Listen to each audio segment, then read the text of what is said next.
For many, this weekend is an opportunity to recognize the loss of loved ones lost in wars or killed while serving to safeguard our borders and our liberties. Meanwhile, for others, this weekend starts the unofficial start of summer, and with it the anticipation of visiting cottages or the start of a summer vacation, to hit the beach or visit Cedar Point. Others may go camping or take a road trip. Some may choose to do something relaxing. After all, the point of a vacation is supposed to be about taking time to decompress and get away from it all. Yet an increasing number of people seem to disagree with this conventional wisdom, as one of the greatest growing segments of the tourism industry is adventure travel. Rather than looking for some downtime, there are people actually looking for an adventure so they can experience the world. These exciting and risky adventures are broken down into two categories, soft and hard. A soft adventure might be traveling to the Dominican Republic and riding down 27 waterfalls. Though there are risks involved as one slides on natural rock formations and simply lets gravity do what gravity does, but it's mostly a soft adventure because a large number of people have done it before us, and they've done it without major issues. In addition, the adventure is led by two guides who won't let you take off your helmet. They make sure your life jacket is on. In fact, they tested me a few times by pulling on my life jacket. I'm like, well, okay, I'm good. They also won't let you take unnecessary risks, such as climbing out onto a rope and jumping off the cliff, as our guide did, but he wouldn't let me do it. Of course, it wasn't just him alone. I have this little thing called a fear of heights, so we were good. But all the while, the soft adventure, the comfortable bed and breakfast aren't too far away. Hard adventure, on the other hand, involves finding a place off the beaten trail and attempting to take on an adventure of your own, like going on a safari trip in a Jeep without the luxury of steel bars to protect you, and everything around you is at the top of the food chain, except you. That would be a hard adventure, and a reminder that a hard adventure is not for the faint of heart. Nor are hard adventures designed for anyone who desires predictable outcomes. Though technically, like a hard adventure, soft adventures don't necessarily offer a lot of predictability. After all, accidents happen, or the weather turns sour when it's supposed to be a sunny day, or something unplanned or unexpected happens. In those cases, we hope we are as prepared as possible to handle whatever comes our way. Though there are persons who actually thrive on this type of travel adventure where nothing is planned and the unexpected is desired. This is part of a growing trend called revenge adventures or revenge travel. To me, it's a strange use of the word revenge, but it appears these thrill seekers aren't taking revenge on people. Rather, these adventurers are seeking to feel alive as the world reopens following COVID, and they want to make up for some lost time. According to Erica Reichter, the Vice President of the American Society of Travel Advisors, she says it's another way of saying, hey, life is short, and I want to book that trip. I want to connect with family. I want to connect with nature. I want to explore the world and seek adventures that make me feel alive. The strange part about these revenge adventurer seekers is that even though they hope to experience the unexpected, they still want some predictable outcomes in their trip. For example, they don't want to end up in the emergency room. However, realistically, I can't imagine seeking a thrill into the unknown will result in predictable outcomes.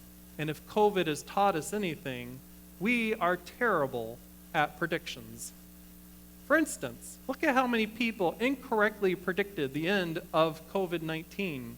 I recall reading reports that said we would have this pandemic under control and we would return to schools and work in just a few weeks. That this virus would pass through and we'd be back at school, work, and church by Easter.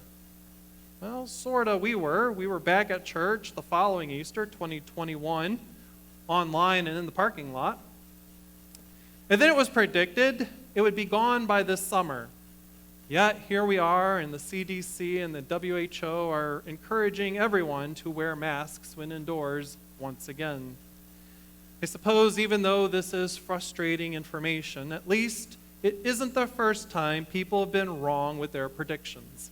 For example, in 1486, a royal committee gathered in Spain to advise the king and queen to not fund an Italian explorer named Christopher Columbus. The committee insisted that sailing west to Asia would take 3 years to complete, plus there was nothing between Europe and Asia except the vast and featureless ocean.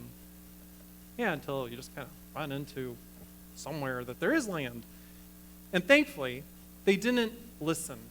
The king and queen decided to fund Columbus anyway, and he landed in the Bahamas in October 1492, launching, of course, an incredible movement of people and ideas.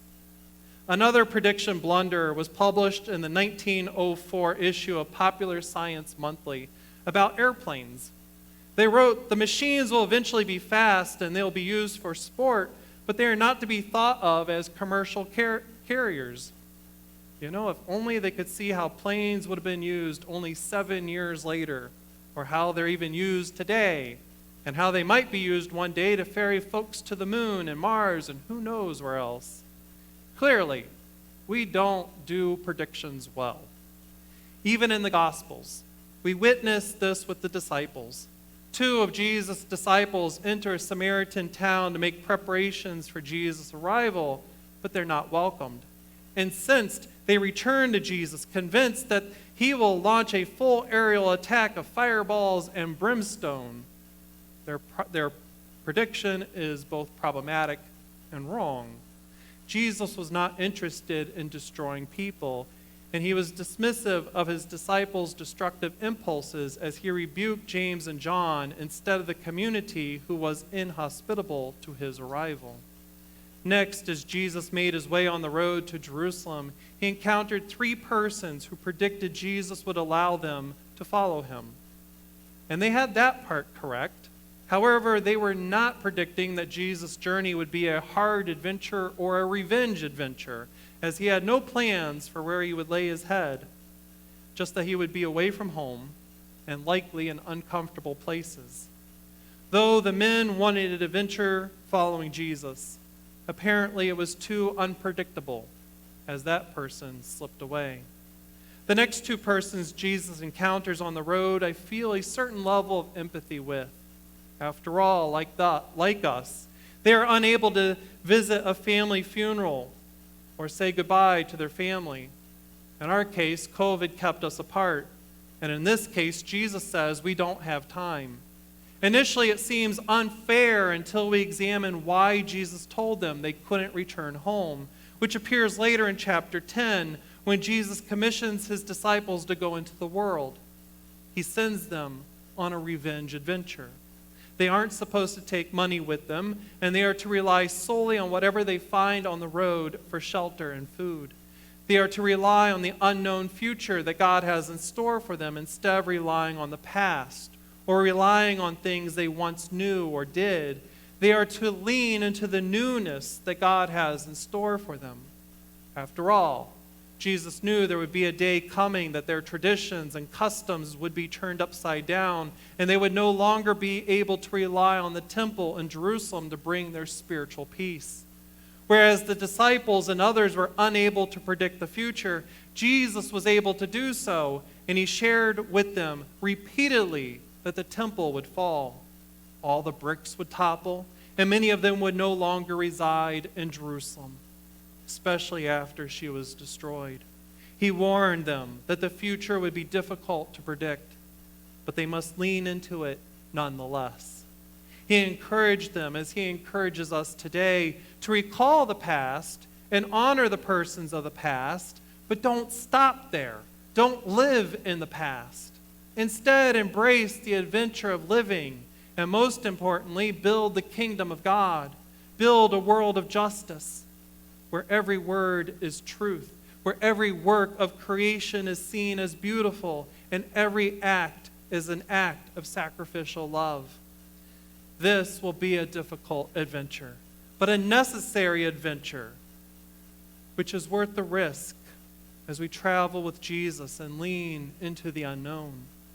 One of the important discoveries the disciples made following Jesus' resurrection was that they no longer wondered where he was going. Instead, they began to ask, what's going to be our destination, and how do we follow his example? To answer this, they set out on an adventure that was filled with twists and turns, and sometimes they had to leave the known trail and pathways as they kept sharing the truth and creating a beloved community.